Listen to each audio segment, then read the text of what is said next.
Welcome to iDream media. కేంద్ర ప్రభుత్వం pharmaceutical companies కి పెద్ద చెల్లకే ఇచ్చిందని చెప్పుకోవాలి. సో 156 రకాల మందుల్ని బ్యాన్ చేసింది. సో ఫిక్స్డ్ డోస్ కాంబినేషన్స్ అంటున్నారు. 2 యాక్టివ్ ఇంగ్రీడియంట్స్ కన్నా ఎక్కువ ఉన్న వాటిని బ్యాన్ చేసింది. దీనివల్ల చాలా రకాల అనారోగ్య సమస్యలు వస్తున్నాయని ఇది బ్యాన్ చేయడం జరిగిందని కూడా చెప్తున్నారు. మరి దీంట్లో ఏమున్నాయి? ఎలాంటి మెడిసిన్స్ ఉన్నాయి? సో వాటిని వాడడం వల్ల వచ్చిన అనారోగ్య సమస్యలు ఏంటి? సో వివరాలు తెలుసుకుందాం. మనతో పాటు ఉన్నారు ప్రముఖ internal medicine specialist doctor Dilip Gude గారు from Yashoda hospitals, Somajiguda. Doctor గారు నమస్తే అండి. నమస్తే అండి. డాక్టర్ గారు, కేంద్ర ప్రభుత్వం 156 రకాల మందుల్ని బ్యాన్ చేసేసింది. స్టాక్ ఉన్నా ఇంకా మ్యానుఫ్యాక్చరింగ్ చేయొద్దు, వీటిని అమ్మొద్దని కూడా చెప్పేసింది. అంటే ఈ మందులు వాడితే చాలా డేంజరు. ఇవి ఫిక్స్డ్ డోస్ కాంబినేషన్స్ అంటున్నారు. అసలు ఏంటి ఫిక్స్డ్ డోస్ కాంబినేషన్స్? ఎన్ని ఉంటే మనం దాన్ని ఫిక్స్డ్ డోస్ అంటాము? ఎలాంటి వాటికి ఉపయోగించే మందుల్ని బ్యాన్ చేసింది? మరి ఇప్పటివరకు వాడాము. అనారోగ్య సమస్యలు ఏంటి? దానివల్ల కలిగిన దుష్పరిణామాలు అంటే ఏంటి? సో ఫిక్స్డ్ డోస్ కాంబినేషన్ పేరులోనే ఉంది. ఇప్పుడు దాంట్లో ఒక లిమిటెడ్ నెంబర్ అంటూ లేదండి. అంటే 2, 3 అదే యాక్టివ్ ఇంగ్రీడియంట్స్ 1 ఉంటే 2 ఉంటే అలా అంటామా ఫిక్స్డ్ డోస్ అని? లేదు. యాక్చువల్ గా there can be 5 or 6 or even 8 or 9 active ingredients కూడా ఉండొచ్చు. For example multivitamin tablets market లో ఉన్నాయి. మీరు నమ్మరు, B1, B2 దగ్గర నుంచి థైమిన్ కానీ, గ్లూటాథియోన్, మెగ్నీషియం, లివోకార్నిటిన్ ఇట్లా ఇర్రేషనల్ గా చాలా కలగలిపి అంటే కాస్ట్ కూడా పెంచేసి మార్కెట్ లో అమ్ముతున్నారు. బేసికలీ చాలా ఉన్నాయి. సో ఈ ఇర్రేషనల్ అంటే సరైన ఎవిడెన్స్ బేస్డ్ మెడిసిన్ తో గైడ్ లైన్ ప్రకారం ఉన్న కాంబినేషన్ ఆర్ డోసేజ్ కాదు అని గవర్నమెంట్ ఆపింది. ఇది మల్టీవిటమినే కాదు, ఇన్ఫాక్ట్ చాలా రకాలు. మీరే అన్నారు 156 టైప్స్ అని. సో ఏం జరుగుతుందంటే, ఫర్ ఎగ్జాంపుల్ ఎసిక్లోఫినాక్ మనకు తెలిసిందే, పెయిన్ కిల్లర్ కి వాడుతుంటాం. ఎసిక్లోఫినాక్ అనేది టెంపరీగా 1-2 టాబ్లెట్లు బాగా తీవ్రమైన పెయిన్ ఉంటే ఇవ్వాలి. అయితే చాలా మంది దాంతో ఏం చేస్తున్నారంటే ఎసిక్లోఫినాక్ తో పాటు ఒక పెయిన్ అసిడిటీ తగ్గించే టాబ్లెట్ అంటే కాంబినేషన్ మెడిసిన్ కూడా వాడుతున్నారు. సుక్రాల్ఫేట్ అండ్ ఎసిక్లోఫినాక్, దెన్ రాబిప్రజోల్ అంటే అసిడిటీ తగ్గడానికి ఒక పక్క రాబిప్రజోల్ ఇస్తూ, ఇంకో పక్క పెయిన్ కోసం ఎసిక్లోఫినాక్ ఇస్తూ. సో ఇవన్నీ కూడా ఇండియా దాటి మీరు బయటకు వెళ్తే ఎక్కడా ఉండవు. వెస్టర్న్ కంట్రీస్ లో మీరు రెండు మందులు ఇవ్వాలి. ఆ 2 సపరేట్ గా ఇవ్వాల్సిందే. ఎందుకంటే మోతాదు దగ్గర నుంచి సైడ్ ఎఫెక్ట్స్ కానీ, ఈ డ్రగ్ ఇంటరాక్షన్స్ కానీ, వీటి మీద స్టడీస్ అవి జరుగుతాయి. కాబట్టి ఫిక్స్డ్ డోస్ కాంబినేషన్ కాన్సెప్ట్ ఇండియాలోనే ఉంది. అండ్ ఒక రకంగా చెప్పాలంటే ఇది ఒక హర్షణీయ పరిణామం. It's a good thing. Government తీసుకున్న డెసిషన్ మంచిది. సో ఇది ఒక చిన్న ఎగ్జాంపులే.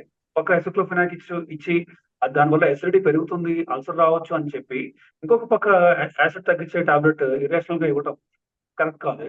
ఇంకా అలాంటప్పుడు ఎసిడిటీ తక్కువ ఉంది కదా అని ఎక్కువ రోజులు, ఎక్కువ మోతాదులో, ఎక్కువ సార్లు ఎసిక్లోఫినాక్ కాంబినేషన్ తీసుకునే ఛాన్స్ ఉంది.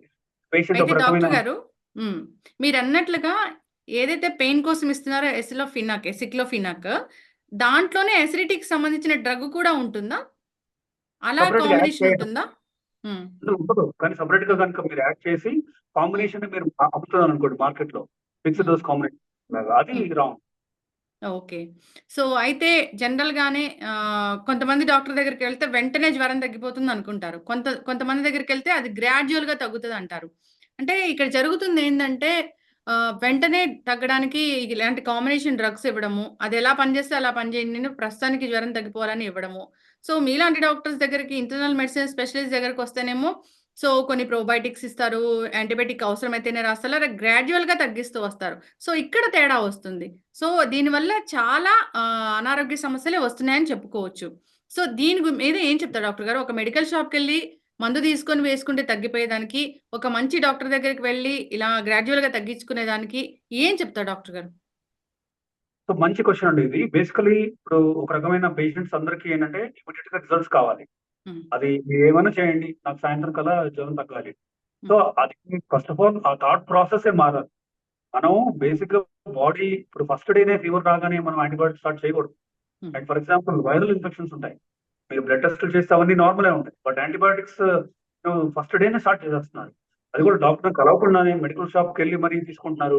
దీనివల్ల యాంటీబయాటిక్ రెసిస్టెన్స్ పెరుగుతుంది.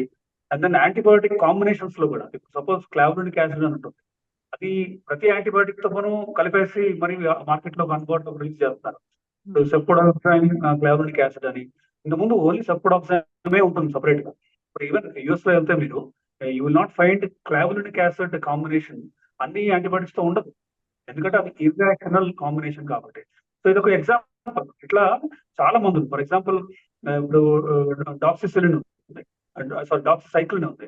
డాక్సిసైక్లిన్ ఇదొక యాంటీబయాటిక్ అది బేసికలీ. కోవిడ్ లో కానీ వాడామా డాక్టర్ గారు? అవునండి, కోవిడ్ లో వాడాం, కానీ అది సెకండరీ బ్యాక్టీరియల్ ఇన్ఫెక్షన్ రాకుండా it is antibiotic. Covid is a viral infection, కానీ వైరల్ ఇన్ఫెక్షన్స్ లో సెకండ్ థర్డ్ డే బ్యాక్టీరియా కూడా వెళ్ళి ట్యాగ్ అలాంగ్ అయ్యి సెకండరీ బ్యాక్టీరియల్ ఇన్ఫెక్షన్ అనేది రావచ్చు. పైగా ఎటిపికల్ ఇన్ఫెక్షన్స్ ఉంటాయి కొన్ని, లీజనల్లా, క్లెమిడియా, మైకోప్లాస్మా, ఇవన్నీ ఇవి వైరల్ ఇన్ఫెక్షన్ లాగా మేనిఫెస్ట్ చేస్తాయి. అంటే ఈ ఈ బ్యాక్టీరియా ఇన్ఫెక్షన్ వచ్చిన తర్వాత టిపికల్ గా డబ్ల్యూబీసీ పెరగటం, జ్వరం తీవ్రంగా రావడం, ఎక్స్రేలో తీవ్రమైన న్యూమోనియా రావడం లాంటివి జరగవు. సో అందుకే ఏటిపికల్ అంట, వాటికి డాక్సిసైక్లిన్ పనిచేస్తుంది. సో వైరల్ ఇన్ఫెక్షన్ ఉన్నప్పుడు మనం సెకండ్ థర్డ్ డే యూజువల్ గా డాక్సిసైక్లిన్ కొంతమందిలో అంటే డౌట్ ఉన్నప్పుడు యాడ్ చేస్తాం. అయితే డాక్సిసైక్లిన్ తో పాటు ఈ ఇన్హరెంట్ గా ప్రీప్రోబయాటిక్స్ కూడా యాడ్ చేసి మరి మార్కెట్ లో రిలీజ్ చేస్తున్నారు. That is again irrational. Doxycycline with lactobacillus, bifidobacterium, అంటే ఇవన్నీ మంచి బ్యాక్టీరియా, మంచి స్పోర్స్ ఇవన్నీ. సో ఇలా ఫిక్స్డ్ డోస్ కాంబినేషన్ లో ఎంత మోతాదులో మీరు ఇస్తున్నారు ఈ spores? What if patient is already అంటే వేరే స్పోర్స్ కూడా తీసుకుంటున్నారు ఫర్ ఎగ్జాంపుల్. సో ఇలా డోసెస్ ఎక్సెస్ అవటం అవ్వచ్చు. Then side effects of one component, fixed dose combination లో ఒక కాంపోనెంట్ సైడ్ ఎఫెక్ట్ మనకు తెలియదు. ఇప్పుడు డోస్ రిలేటెడ్ సైడ్ ఎఫెక్ట్స్ ఏ ఉండకపోవచ్చు. కొంతమందికి సపోజ్ 1 గ్రామ్ వాడితే కానీ వచ్చే సైడ్ ఎఫెక్ట్స్ మరి కొంతమందికి 100 గ్రామ్స్ కాదు. సో దాన్ని డోస్ ఇండిపెండెంట్ సైడ్ ఎఫెక్ట్స్ అంట. ఇవన్నీ కూడా ఫిక్స్డ్ డోస్ కాంబినేషన్ లో మనం మోతాదు అనేది మనకు తెలియకుండా ప్రాబ్లమ్స్ రావచ్చు. కాబట్టి క్షుణ్ణంగా స్టడీ చేసి ఈ 156 కాంబినేషన్స్ ని గవర్నమెంట్ బ్యాన్ చేసింది. That is good change, actually welcome change. అయితే డాక్టర్ గారు ఇప్పుడు 156 రకాల మందులు కదా, ఏమైనా మనకు తెలిసిన చాలా మనం యూజ్ చేసిన మందులు ఏమైనా ఉన్నాయా? సో నువ్వు చెప్పగానే గుర్తొచ్చే మందులు అంటే ఏమైనా ఉన్నాయా ఈ లిస్ట్ లో? చాలా ఉన్నాయండి. యాంటీ హిస్టామినిక్స్ అంటాం, అంటే కోల్డ్ వస్తుంది, మీరు లివోసిట్రిజిన్ ఉంటుంది, దెన్ మోంటోలుకాస్ట్ అని ఇంకొక డ్రగ్ కూడా ఉంటుంది. కానీ మోంటోలుకాస్ట్, లివోసిట్రిజిన్, ఫెక్సోఫెనటిన్ ఇట్లా కాంబినేషన్స్ లో మార్కెట్ లో చూస్తున్నాం.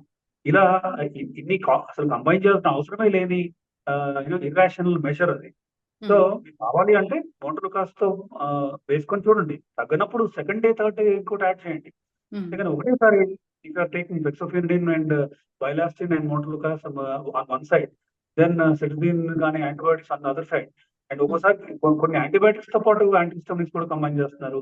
ఇట్లా దిట్ ఇస్ నో, అంటే ఒక రకమైన రెగ్యులేషన్ ఇప్పటి వరకు లేదు. మెల్లమెల్లగా రెస్ట్రిక్షన్స్ తీసుకొస్తున్నారు, and that is good change. మీరు ఇందాక చెప్పినట్లుగా డాక్టర్ గారు యాంటీబయాటిక్స్ ఇచ్చినప్పుడు ఈ ప్రీబయాటిక్స్, ప్రోబయాటిక్స్ అనే టాబ్లెట్స్ కూడా ఇస్తూ ఉన్నారు. అంటే అట్లా సపరేట్ గా వాడితే ప్రమాదం అంటున్నారా? సో కంబైన్ చేసి వాడినప్పుడు ఎంత మోతాదులో ఇస్తున్నామో మనకి ఐడియా ఉండదు. సో పైగా ప్రతి యాంటీబయాటిక్ ఇచ్చినప్పుడు మనం ఈ ప్రోబయాటిక్ ఇవ్వాల్సిన అవసరం కూడా లేదు.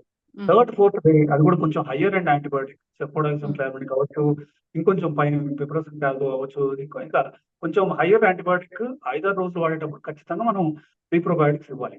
3 days or 4 days or 5 days వాడే యాంటీబయాటిక్స్ మాత్రం ఖచ్చితంగా ప్రోబయాటిక్స్ ఇవ్వాల్సిన అవసరం లేదు.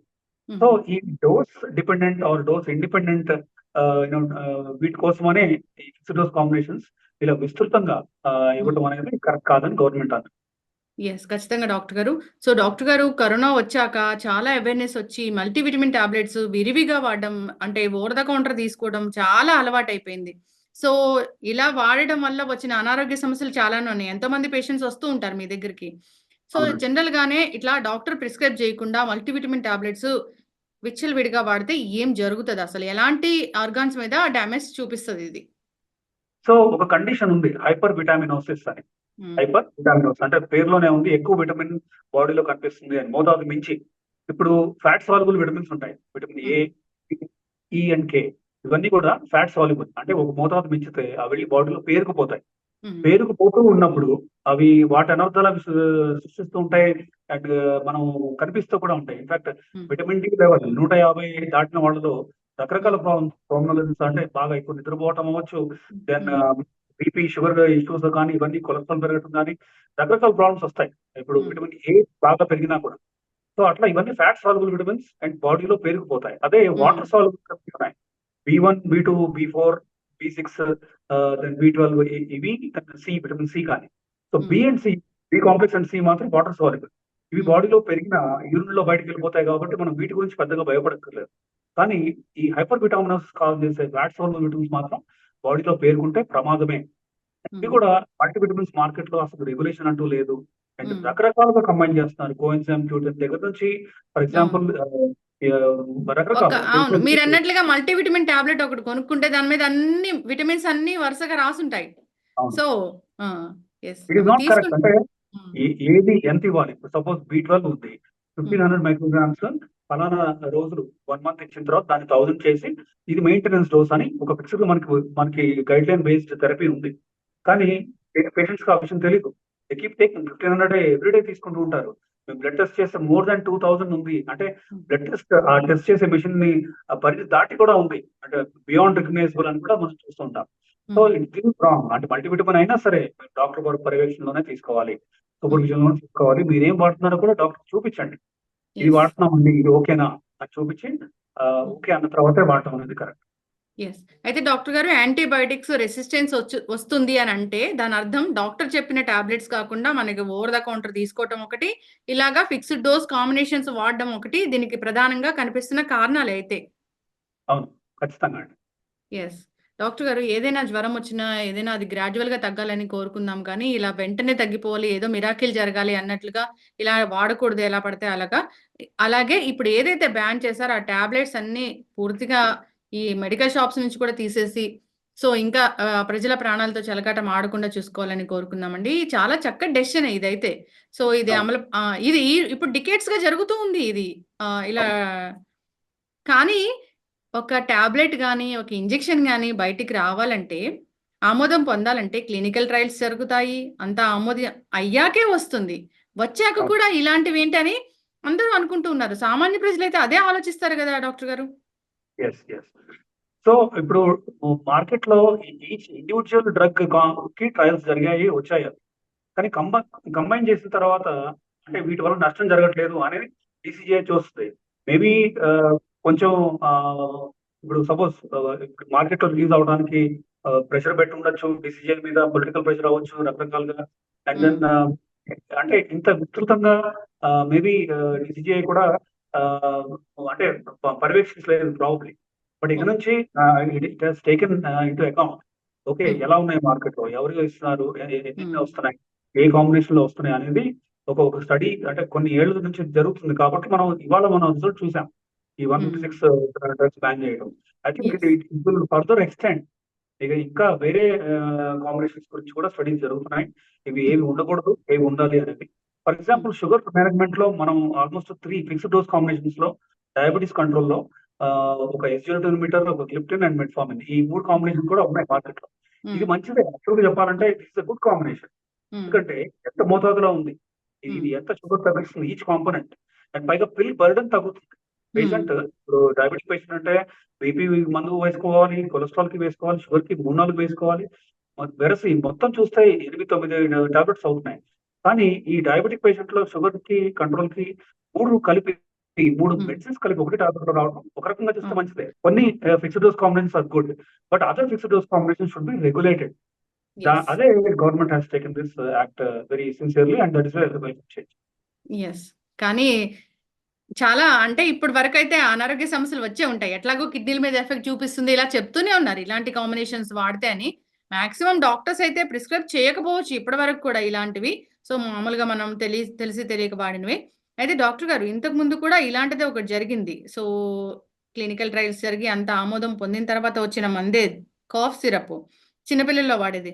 అదైతే అసలు పూర్తిగా బ్యాన్ చేయడం కూడా జరిగింది. దాని గురించి ఒకసారి మాట్లాడుకుంటే ఏం చెప్తారు డాక్టర్ గారు? సో కోడిన్ బేస్డ్ అంటే ఓపియేట్ బేస్డ్ కాఫ్ సిరప్ అంటే అది ఎడిక్టివ్ గా తయారైంది. అండ్ రెస్పిరేటరీ డిప్రెషన్ కూడా కాజ్ చేయగలదు. అంటే మగతగా ఉండటం, దెన్ బ్రీదింగ్ సరిగ్గా తీసుకోకపోవడం, అండ్ ఎస్పెషల్లీ పిల్లల్లో వాళ్ళ రెస్పిరేటరీ సెంటర్ అంతా కంప్లీట్ గా యాక్టివ్ గా కూడా ఉండకపోవచ్చు. అండ్ నిద్రలో యాప్నియా డెత్స్ కూడా జరిగాయి. సో కోడిన్ అనేది అందువల్లే బ్యాన్ అయింది బేసికలీ. అండ్ ఒక రకమైన అలవాటు, ఎడిక్టివ్ మెడిసిన్ అది ఓపియేట్ కాబట్టి. సో ఇప్పుడు అది కాకుండా కొన్ని యాంటీ హిస్టామినిక్స్ ఉన్నాయి, అవి కూడా కొంచెం నిద్ర కావచ్చు చేస్తాయి. ఇప్పుడు లివోసిట్రజిన్ అవ్వచ్చు, బెన్జోక్సిడిన్ కానీ ఇవన్నీ కూడా వేసుకున్న టాబ్లెట్స్ కూడా వర్కంగా మగతగా కాజ్ చేస్తాయి. ఇన్ఫాక్ట్ అందుకని మేము కొన్ని మెడిసిన్స్ నైట్ తీసుకోమని చెప్తాం. బట్ అవి కూడా కొంత మిస్యూజ్ కి గురవుతున్నాయి ఇప్పుడు కూడా. సో ఓన్లీ థింగ్ ఏంటంటే మెడికల్ షాప్ అతను డిస్పెన్స్ చేసేటప్పుడు డేట్ చూడాలి. ఇది 3 days 4 days అన్నప్పుడు ఆ క్వాంటిటీ ఇంతే ఇవ్వాలి. సపోజ్ 1 month బ్యాక్ ఇచ్చిన ప్రిస్క్రిప్షన్ చూపిస్తే పేషెంట్ నాకు 1 month బ్యాక్ కోల్డ్ వచ్చింది, అప్పుడు అది వాడాను తగ్గింది, ఇప్పుడు నాకు మళ్ళీ ఇది ఇవ్వండి అంటే ఆ డేట్ చూసి మెడికల్ షాప్ అతను డిస్పెన్స్ చేయకూడదు. దానికి మనం రెగ్యులేషన్స్ తీసుకురావాలి. గవర్నమెంట్ ఇంకొంచెం యాక్టివ్ గా ఈ డిస్పెన్సింగ్ డేట్స్ కూడా చూడాల్సిన అవసరం ఖచ్చితంగా. ఖచ్చితంగా డాక్టర్ గారు. ప్రిస్క్రిప్షన్ ఉండాలి, దాన్ని బట్టే మందులు వాడాలి, మందులు ఇవ్వాలి. సో వాడడం కూడా అలాగే ఉండాలి. మీ దగ్గరికి ఎంతో మంది డయాబెటిక్ పేషెంట్స్ ఇలా రెగ్యులర్ గా వస్తుంటారు. కొంతమంది డాక్టర్ గారు జనరల్ గానే 3-4 months 5-6 months 1 year కూడా ఫాలోఅప్ కి రారు. ఫాలోఅప్ కి రాకుండా అలా ఆ మందులే కంటిన్యూ చేస్తూ ఉంటారు. దాని వల్ల కూడా చాలా సైడ్ ఎఫెక్ట్స్ వచ్చే అవకాశం ఉంటుంది కదా డాక్టర్ గారు? ఖచ్చితంగా అండి. So when we write prescription usual గా సే అవుట్ ఆఫ్ హైదరాబాద్ కానీ అంటే బయట సిటీ బయట నుంచి వచ్చే వాళ్ళకి 2-3 నెలలు 3 months అంటాం. కానీ 3 months కాదు, మీరు చెప్పినట్టు 3 years తర్వాత వచ్చేవాళ్ళు ఉన్నారు. షుగర్స్ అవి బాగానే ఉన్నాయండి అంటారు. హౌ ఆఫన్ ఎంత ఫ్రీక్వెంట్ గా చెక్ చేస్తున్నారు అంటే నెలకు ఒకసారి చూస్తామండి అంటారు. So that is wrong basically. అంటే మేము 3 months కి రాస్తే 3 months తర్వాత వాళ్ళు రావాల్సిందే. ఎందుకంటే దాని తర్వాత జరిగే మార్పులు వాళ్ళకి తెలియకపోవచ్చు బాడీలో. ఎందుకంటే కొన్ని టెస్టులు చేయాల్సి వస్తుంది. ఈ medicines is not for 3 years or 1 year or 2 years. 3 నెలల తర్వాత మందులు మార్చాల్సిన అవసరం ఉంటుంది. It's not like one time రాస్తే వన్ సైజ్ ఫిట్స్ ఆల్ లాగా ఈ మెడిసిన్ ఫర్ 3 years అనేది తప్పు. So patients should understand that. వాళ్ళకి షుగర్స్ బీపీ వాళ్ళ దృష్టిలో మంచి కంట్రోల్లో ఉన్నా సరే మీరు డాక్టర్ని కలవాలి. ఎందుకంటే థర్డ్ మంత్ తర్వాత కొన్ని మార్పులు బ్లడ్ టెస్టులు చూసి మెటబాలిజం అనేది మార్పులు ఉంటుంది కాబట్టి కొంచెం తగ్గటం అవ్వచ్చు, పవర్ పెంచడం అవ్వచ్చు, కొన్ని యాడ్ చేయాల్సిన అవసరం రావచ్చు, కొన్ని టెస్టులు మనం చేయాల్సి వస్తుంది. కాబట్టి అంటే 2 to 3 months ఒకసారి డాక్టర్ మీరు అంత బాగున్నా సరే మీరు కలవాల్సిన అవసరం అయితే ఉంది. డాక్టర్ గారు మాట్లాడుకుంటూ ఉన్నాము 156 మందుల్ని బ్యాన్ చేసింది. సో దాంట్లో చాలా రకాల ఇంజెక్షన్స్ ఉన్నాయి, టాబ్లెట్స్ ఉన్నాయి ఇలాగా. సో ఫైనల్ గా ఈ వీడియో చూస్తున్న ప్రజలకు మీరు ఏం చెప్తారు డాక్టర్ గారు? ఈ నిషేధం గురించి కావచ్చు, ఓవర్ ద కౌంటర్ మెడిసిన్ వాడే వాటి గురించి కావచ్చు. సో మనం పెద్దగా అంటే దీని గురించి భయపడాల్సిన ఇది లేదండి. అంటే ఆల్రెడీ బ్యాన్ అయ్యాయి ఇవి. దిస్ ఇస్ ఎ గుడ్ అంటే ప్రజల హెల్త్ దృష్టిలో ఉంచుకొని బ్యాన్ చేయబడిన డ్రగ్స్ ఇవి. అండ్ అంటే ఒకవైపు పెయిన్ కిల్లర్ తీసుకుంటూ అది చేసే సైడ్ ఎఫెక్ట్లు తగ్గడానికి ఇంకొక మందు కంబైన్ చేసి ఇవ్వడం అనేది ఇర్రాషనల్, అది కరెక్ట్ కాదు కాబట్టి అలా ఆపారు. సో ఇప్పటి వరకు మేము వాడుంటాం, మరి ఏమైనా డ్యామేజ్ జరుగుతుందా అంటే దానికి మీరు మీ డాక్టర్తో డిస్కస్ చేయండి. మోస్ట్ లైక్లీ ప్రాబ్లం ఏం జరుగుండకపోవచ్చు. But say for example painkiller కి మనం టాబ్లెట్ ఇచ్చామనుకోండి, 2-3 రోజులు వాడిన తర్వాత ఆపమని అర్థం. కానీ patient use it for longer, maybe 2-3 weeks వాడతారు, అప్పుడే ప్రాబ్లమ్స్ వస్తుంటాయి. కాబట్టి do discuss with your doctor. మేము వాడాము, పలానా టాబ్లెట్ వాడాము, ఇస్ ఇట్ ఓకే, నేను ఇప్పుడు జరిగిన డ్యామేజ్ తెలుసుకోవాలనుకుంటున్నాను, దానికి కొన్ని టెస్ట్లు కూడా ఉంటాయి. సో అవి టెస్ట్ చేసి మనం మీరు సేఫ్ జోన్ లో ఉన్నారో లేదో మనం డిస్కవర్ చేయొచ్చు. ఖచ్చితంగా డాక్టర్ గారు. నిజంగానే మోకాళ్ళ నొప్పుల సమస్య ఉందంటే ఆ సమస్య తగ్గదు. దానికోసం మందులు ఇలా వాడుతూనే ఉంటారు. పెయిన్ కిల్లర్ ఒకసారి రాస్తే అది వాడుతూనే ఉంటారు. సో జనరల్ గా పెయిన్ కిల్లర్స్ ఎలా పడితే అలా వాడే వాళ్ళు కూడా ఉన్నారు. సో జాగ్రత్తలు అయితే తీసుకోవాలని కోరుకుందాం. మీరు చెప్పిన మెసేజ్ జనాల్లోకి వెళ్ళాలని కోరుకుందాం. అందరూ కూడా పాటించాలని కోరుకుందాం. డాక్టర్ గారు చాలా చక్కటి ఇన్ఫర్మేషన్ అండి. ధన్యవాదాలు. నమస్కారం.